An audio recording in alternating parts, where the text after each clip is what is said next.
நம்ம Ashwin sweets and snacks export பண்றதுக்கு 7373041434 மற்றும் www.ashwinsweets.com கான்டாக்ட் பண்ணுங்க. வேலூர் மாவட்டம் சதுப்பேரி பகுதியில் முன்விரோதம் காரணமாக கொலை செய்துவிட்டு தலைமறைவான தந்தை மகன் இருவரையும் போலீசார் கைது செய்தனர். சாலையோரம் உள்ள தள்ளுவண்டி கடையில் திங்களன்று கோட்டீஸ்வரன் என்பவரும் அவரது மகன் சக்தியும் தக்காளி வாங்கிக் கொண்டிருந்த போது அவ்வழியாக பைக்கில் சென்ற பிரேம்குமார் என்பவர் வழிவிடுமாறு தொடர்ந்து ஹார்ன் அடித்ததால் இரு தரப்புக்கும் இடையே கைகலப்பு உண்டானது.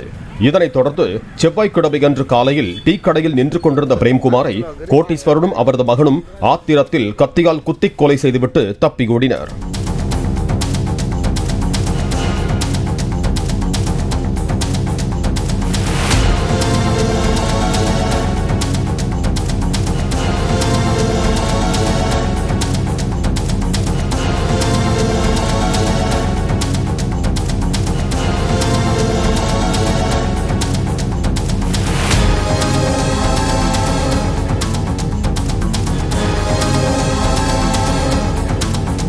நம்ம Ashwin sweets and snacks export பண்றதுக்கு 7373041434 மற்றும் www.ashwinsweets.com கான்டாக்ட் பண்ணுங்க. பிளே ஸ்டோர் மற்றும் ஆப் ஸ்டோரில் இருந்து பாலிமர் செயலியை QR கோடு மூலம் பதிவிறக்கம் செய்யுங்கள். செய்திகளை உடனுக்குடன் பெறுங்கள்.